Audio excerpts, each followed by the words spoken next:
I know that there's good gold down there, but we got 100 ounces right here. And we got another 200 ounces right here. Jesus. Yeah, we had a rough week. Had some downtime at the plant, but I was able to scrape up to 50 ounces. On a freezing Yukon night, when most miners were tucked into their bunks and the wind howled across the dark valley, something absolutely insane unfolded deep in the isolated gold fields. Dave Turin, the calm and calculated legend of reclamation mining, believed his newest midnight gold claim, rumored to hold more than $107 million in untouched treasure, was completely secure and ready for recovery at sunrise. He and his crew had surveyed the land, mapped the channels, and prepared everything with confidence. To Dave, it was supposed to be a quiet night, a final moment of peace before the season's biggest payoff. But what he didn't know was that someone was already watching his every move, waiting in the shadows, planning to take everything before daylight had a chance to break. Before we begin this shocking twist, make sure you hit that subscribe button and turn on notifications so you don't miss any of our future jaw-dropping stories. Now, starting this discovery. Hours before sunrise, under a moon so bright it felt staged, a convoy rolled into Dave's territory without warning. The trucks were unmarked, engines muffled, lights low. At the center of this silent invasion was none other than Ness, the bold risk-taker who had built a name not from caution, but from daring moves and last-second gambles. Rick had been studying Dave's land long before anyone knew of the claim's value. He believed there was a hidden concentration of gold no mapping technology had fully captured, a deposit so rich it could rewrite the season. As Dave rested, confident that dawn would deliver his biggest win, Rick moved in at midnight with a full crew and heavy machinery. The quiet ground erupted as excavators bit deep. Trucks rumbled through the shadows, and his team pushed through the night like ghosts determined to pull fortune straight from the earth. By the time first light touched the horizon, Rick had already hit the vein. What came out of the ground wasn't just promising, it was staggering. Buckets overflowed with shimmering gold, proof of a deposit worth more than $107 million, ripped from the claim Dave believed was his. Dave Turin never saw it coming. And what comes next is even more unbelievable.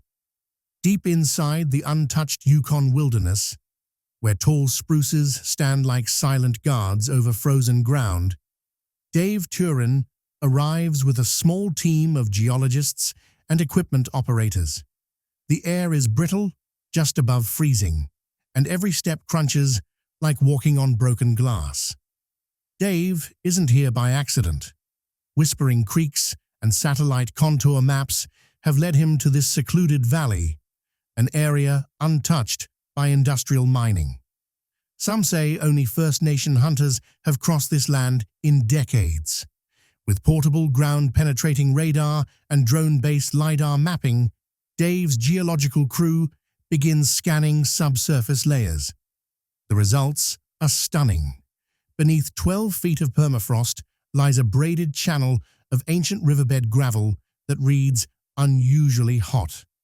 Dave kneels beside the flagged trench site, his gloves trembling as he examines the first test pans. Each pan reveals coarse gold, large flakes, chunky pieces, even small pickers that catch sunlight like sparks.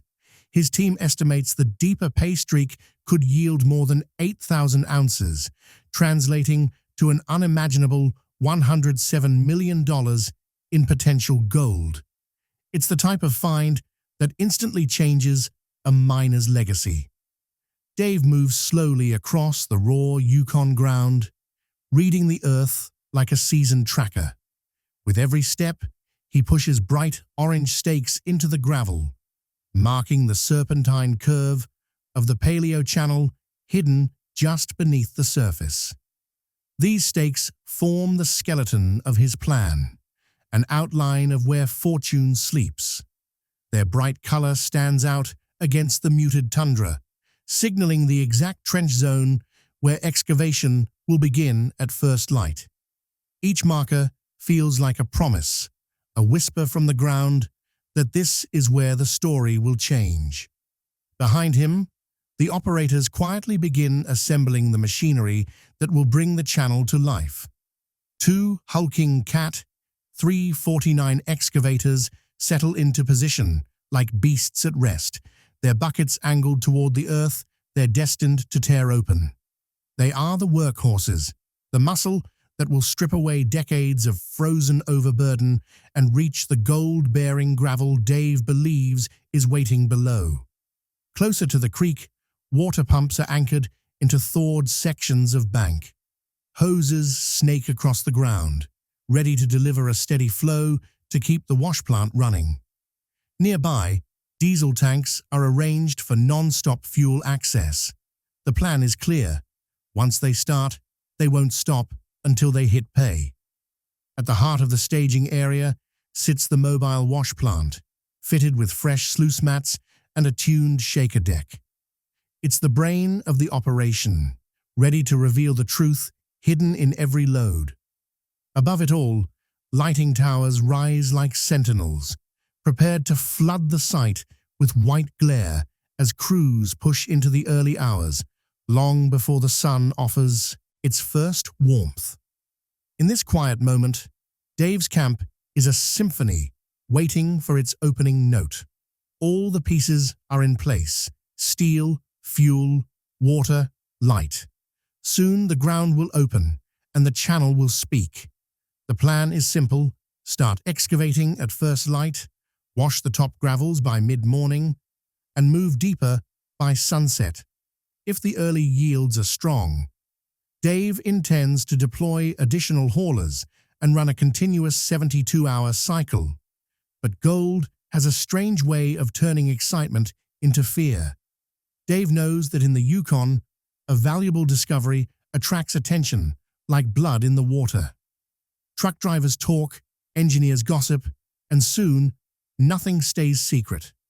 Still, tonight, his camp feels peaceful and confident. Dave and his crew share a late dinner, joking about the season's struggles and dreaming about building a legacy their children will inherit. By midnight, the wash plant sits idle, fuel drums stacked neatly, and the excavators sleep like metal beasts in the dark.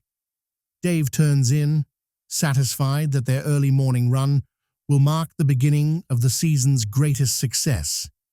But somewhere beyond the tree line, unmarked tire tracks appear in the snow, evidence that someone else has been watching.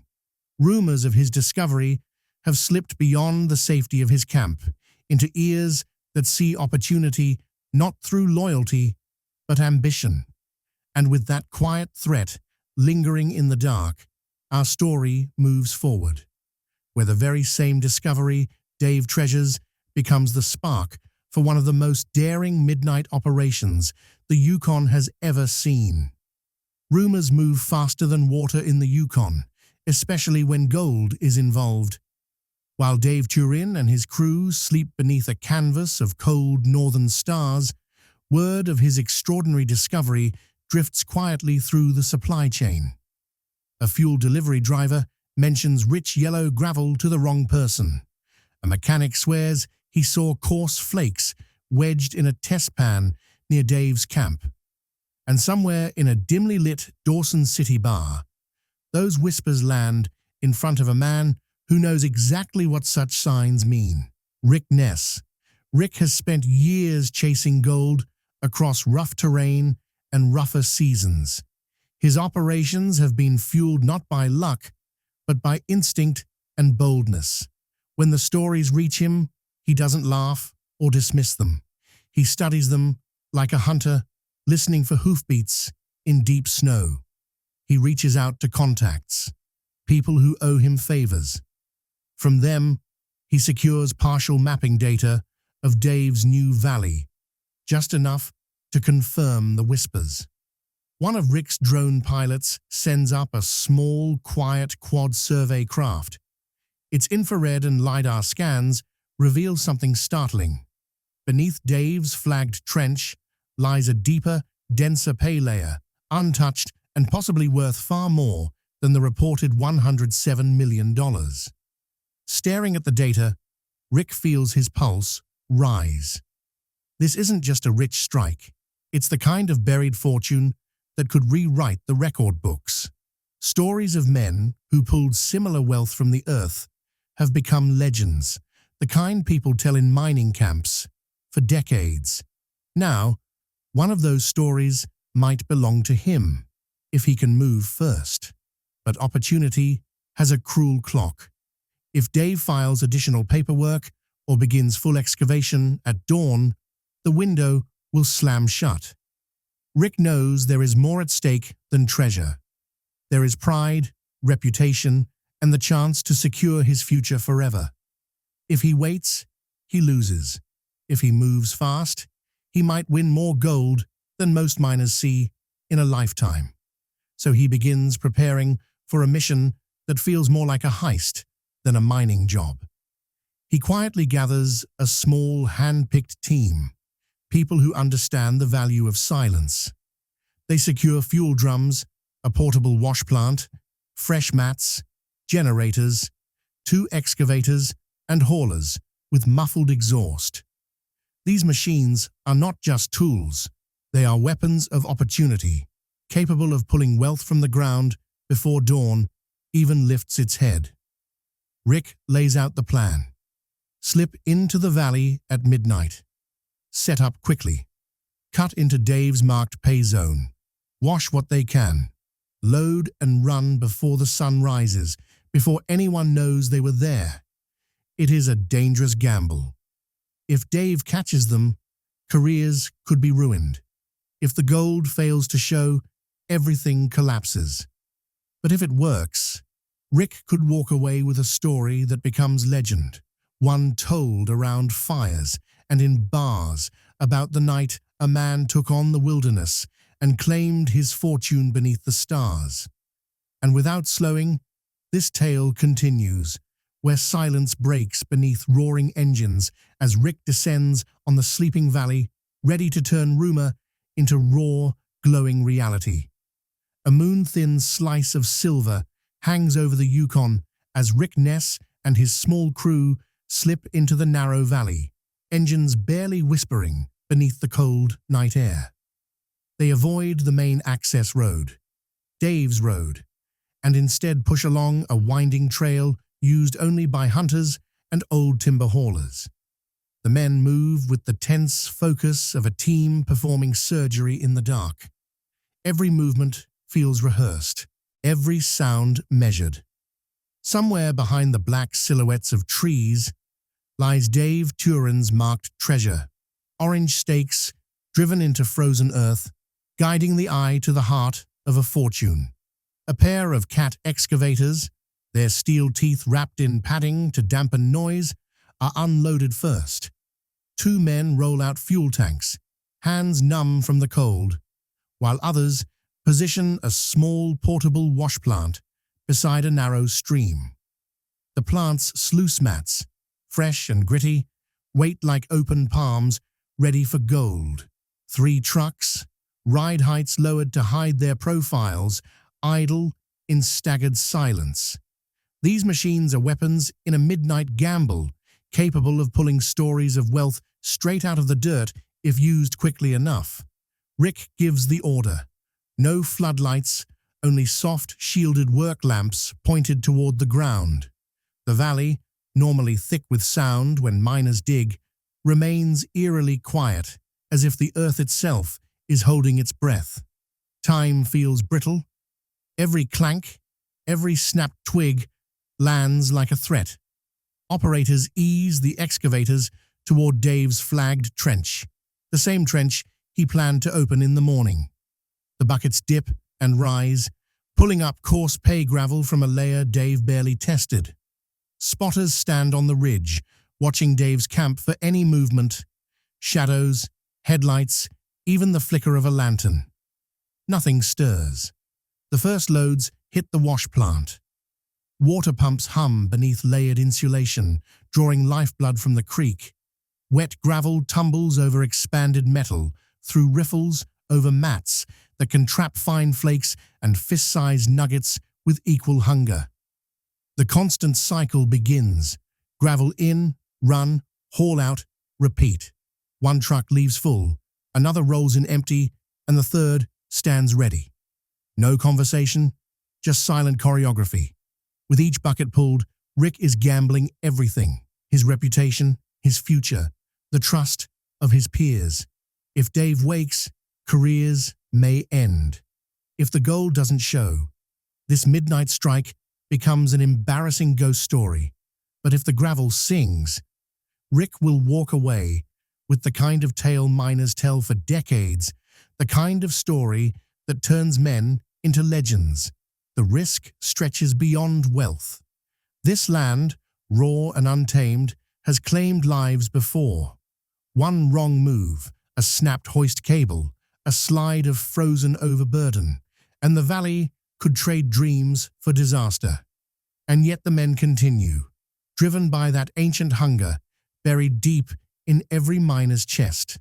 The dream of striking it big before anyone else knows it's there. Hours pass. The cold deepens. The sound of moving earth feels almost like a heartbeat. Inside the wash plant's catchbox, tiny sparks of gold begin to gather, and the tension amplifies. Every minute before dawn matters. Every minute feels stolen. But this is only the beginning. What emerges from the sluice mats under a pale, trembling moon will decide whether Rick's daring incursion becomes a triumph whispered through the camps, or a downfall talked about in hushed voices. Without pause, this moment continues, where the gold itself begins to speak, revealing just how deep the betrayal, the fortune, and the coming storm will go. The wash plant roared to life under a pale midnight sky, its steel throat swallowing gravel from the thawed creek channel. A river of newly awakened water pumped through hoses, feeding the machine that would decide whether months of planning and a lifetime of faith had been worth it. Rick stood at the catwalk, staring down at the slurry racing through the riffles. The dirt behaved differently here, heavier, darker, almost eager to give up its secret. Coarse sands tumbled past flecks that glittered like frozen sunlight. The first clean-out came sooner than expected, and the crew went silent. Inside the sluice mat sat an impossible sight. Thick, honey-colored fragments clustered like broken teeth. Someone finally counted. 135 ounces. Hours. Just hours of running. That alone could pay every debt they feared would drown them. But this gold wasn't ordinary. Its chunky edges meant it hadn't traveled far. They were on top of the source, maybe even its heart. No time to celebrate. Rick ordered the excavators to swing deeper around the old flagged stakes Dave had left decades ago. No one believed those markers mattered until now. Operators carved away banks of permafrost, exposing virgin layers that hadn't seen daylight in thousands of years. The risk was enormous. One mistake could send walls collapsing, burying man and machine alike. Still, they continued. The reward whispered louder than fear. By the second clean-out, the sun hadn't even risen. The tally climbed 375 ounces, nearly $1 million in a single push. The numbers barely registered. It wasn't just the total. It was the promise hidden beneath it. These pieces were thick and heavy, fresh from their birthplace, hinting at untouched layers below. Deep layers, richer layers, dangerous layers. Rick could feel the weight of it, not just in the gold, but in the stakes. Word like this didn't stay quiet. If others caught wind, claims could be challenged, ground contested, and the fragile grip his crew held might break. Some workers whispered that they should shut it down before someone else noticed the activity. But fear had no room here. They were too close. Lights flooded the cut as engines growled without pause. The excavators dug with a hunger equal to Rick's determination. Every shovelful was a gamble. Every hour deeper into the creek bed, an invitation to fortune or ruin.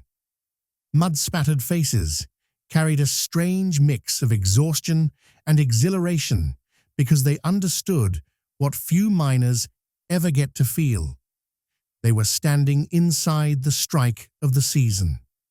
What lay beneath this first shimmering proof would decide everything: loyalty, legacy, and whether the gamble that brought them to this lonely channel would finally pay in full. The mission pressed forward, unstoppable. The creek bed wasn't finished speaking. The gold wasn't done revealing its truth, and neither was Rick. Under a bruised, star-struck sky, the valley was supposed to be sleeping. But the machines didn't sleep. Their engines growled in the dark, chewing through frozen gravel as if racing time itself. The cut was alive. Excavators with steel claws prying the earth open, pumps dragging icy creek water into the wash plant, and generators humming like restless giants. Every tool had a purpose, and every man running them understood the stakes. They were working where they shouldn't be, or at least where some believed they shouldn't.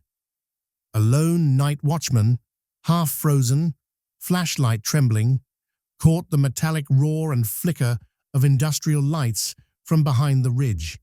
He knew instantly someone was digging where no one was supposed to dig tonight. He made a single call, and that call summoned a storm. Dave came barreling down the service road, headlights ripping through the darkness. He jumped from his truck before it even settled, boots hammering cold mud as he sprinted toward the trench he spent years preparing. What he saw hit harder than any blow. Rick's crew deep inside his flagged channel, running pay through his system, chasing what he believed was his future. The world narrowed to two men. Dave shouted for everything to stop. Rick didn't flinch. He stood at the edge of the cut, dusted with gravel and gold flakes, saying the ground had waited long enough, too long, that the one willing to act earns the reward, not the one who hesitates. Engines idled. Operators froze. The night seemed to hold its breath. Even the earth below felt tense. Dave demanded the entire site be shut down immediately. Rick refused. He called for a clean-out instead, one final test to prove what they stood on. The sluice mats were pulled, revealing fresh gold trapped in every groove. The nuggets gleamed, thick, bright, impossible to ignore. Dave's face went pale. Whatever he hoped lay below, it was here, now. And Rick had his hands on it first. Words turned sharp. Dave swore he'd bring lawyers in before dawn. Rick waved temporary papers, contracts, agreements, permissions, signed but vague.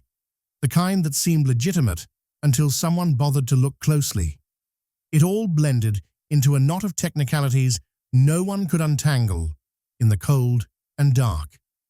The crew stood divided. Some followed Dave out of loyalty. Others looked toward Rick, knowing gold like this came once in a lifetime. A single trench became a battleground. Shovels, trucks, and pumps as weapons of will. Pride pressed against survival. Friend against friend. Millions of dollars worth of gold hidden beneath ancient gravel, silently waiting to see who would claim it. And in that uneasy silence, the valley felt less like a mining claim and more like a legend birthing itself, raw, uncertain, and desperate to be told. The first light of morning spills across the Yukon Valley, revealing a scene that looks less like a mine and more like a battlefield frozen in time.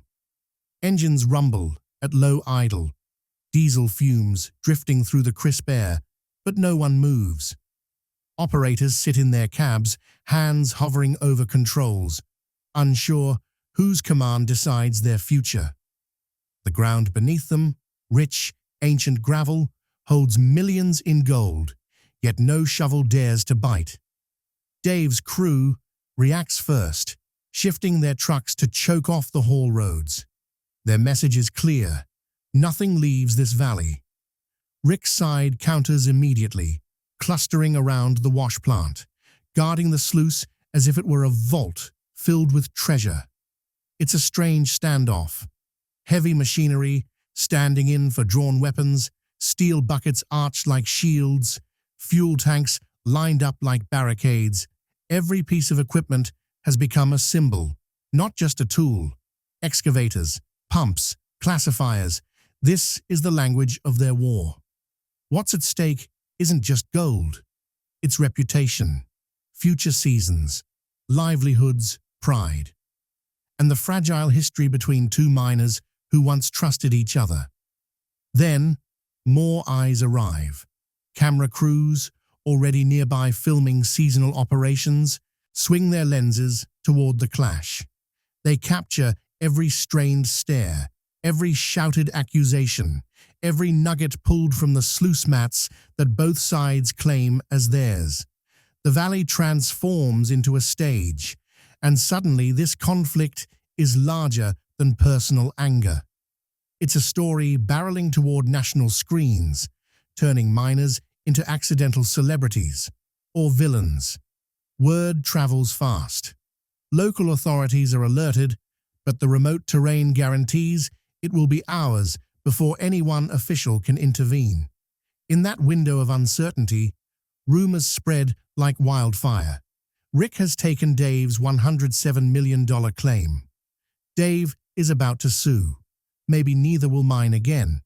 Phones buzz. Mining lawyers scramble. Some already drafting emergency injunctions before anyone has even left the ground. The friendship that once held these men together, weekend beers, borrowed tools, handshakes over shared ground, crumbles under the weight of gold. Each accuses the other of betrayal. Each prepares for a fight that could stretch far beyond this valley. Beneath their feet, the richest deposit of the season waits, indifferent to the chaos it caused. And just when it feels like someone must give, no one does. The sun climbs higher. Tempers harden. Lines are drawn deeper into the gravel. What began as a covert midnight dig has erupted into a full-scale war, one that promises no simple ending and no clean victory. Here, in the silent echo of engines, every man must choose a side, because this story is still being mined, and the richest veins are the ones yet to be exposed.